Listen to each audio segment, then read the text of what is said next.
राजस्थान में पंचायत निकाय चुनाव टले, आखिर क्यों नहीं हो पाएंगे 31 जुलाई तक चुनाव, जानिए पूरा सच।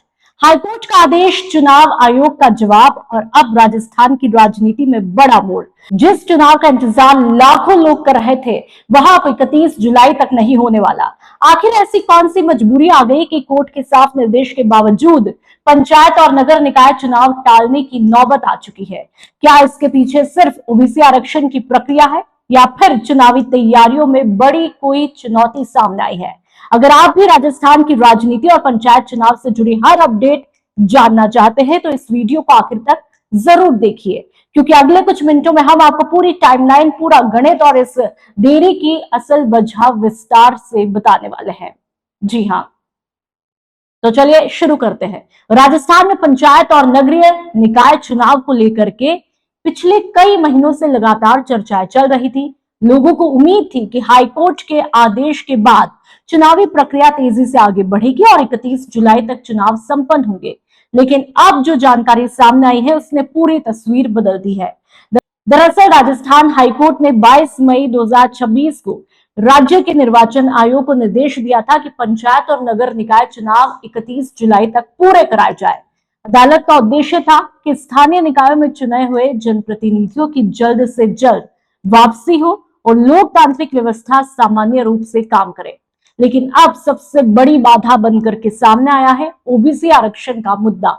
पंचायती राज विभाग ने राज्य निर्वाचन आयोग को यह जानकारी दी है कि ओबीसी आयोग ने अपनी अंतिम रिपोर्ट तैयार करने के लिए 14 अगस्त 2026 तक का वक्त मांगा है। यानी अभी तक ये तय नहीं हो पाया कि किन पंचायतों और किन नगर निकायों में ओबीसी वर्ग के लिए कितनी सीटें आरक्षित होंगी। जब तक ये रिपोर्ट नहीं आती तब तक आरक्षण का अंतिम निर्धारण भी संभव नहीं है। यही वजह है कि पंचायती राज विभाग ने साफ किया कि ओबीसी आयोग की रिपोर्ट मिलने के बाद ही एससी, एसटी, ओबीसी और महिलाओं के लिए सभी सीटों का आरक्षण तय किया जाएगा। विभाग का अनुमान है कि यह पूरी प्रक्रिया 31 अगस्त तक पूरी हो पाएगी। लेकिन कहानी यही खत्म नहीं होती। सबसे बड़ा खुलासा राज्य निर्वाचन आयोग ने किया है। आयोग का कहना है कि जैसे ही सरकार आरक्षण प्रक्रिया पूरी करके चुनाव की आधिकारिक अधिसूचना जारी करेगी, उसके बाद भी चुनाव कराने में पूरे 90 दिन का वक्त लगेगा। यानी चुनाव केवल तारीख घोषित करने से नहीं हो जाएंगे, बल्कि मतदाता सूची, नामांकन और चुनाव प्रचार, मतदान, मतगणना और परिणाम जैसी कई संवैधानिक प्रक्रियाएं पूरी करनी पड़ती हैं। आयोग के मुताबिक राजस्थान में पंचायत चुनाव 4 चरणों में कराए जाएंगे, जिनमें लगभग 50 दिन लगेंगे। तो वही नगर निकाय चुनाव 2 चरणों में होंगे और इनके लिए करीब 40 दिन का वक्त निर्धारित किया है। यानी दोनों चुनावों को मिलाकर पूरी प्रक्रिया लगभग 90 दिनों में पूरी होगी। अब अगर पूरे घटनाक्रम को हम जोड़कर देखें तो तस्वीर बिल्कुल साफ होती है। अगर ओबीसी आयोग 14 अगस्त तक रिपोर्ट सौंप देता है और पंचायती राज विभाग 31 अगस्त तक आरक्षण तय भी कर देता है, तब भी चुनाव आयोग की तय प्रक्रिया के अनुसार चुनाव सितंबर के अंत, अक्टूबर या फिर उसके बाद ही संभव दिखाई देते हैं। यानी फिलहाल 31 जुलाई तक चुनाव होने की संभावना लगभग खत्म हो चुकी है। अब सबसे बड़ा सवाल यही है कि क्या हाईकोर्ट इस बदली हुई टाइमलाइन को स्वीकार करेगा?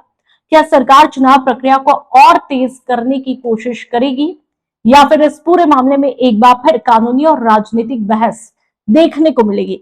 आने वाले दिनों में इन सवालों के जवाब राजस्थान की राजनीति की दिशा तय करेंगे। आप इस पूरे मामले को कैसे देखते हैं? क्या चुनाव में हो रही ये देरी सही है या फिर इसे और तेज किया जाना चाहिए? अपनी राय हमें कमेंट बॉक्स में जरूर बताइए। अगर आपको ये जानकारी पसंद आई हो तो वीडियो को लाइक करें, शेयर करें और राजस्थान की हर बड़ी और भरोसेमंद खबर सबसे पहले पाने के लिए हमारे चैनल को सब्सक्राइब करना बिल्कुल नहीं भूलें। धन्यवाद।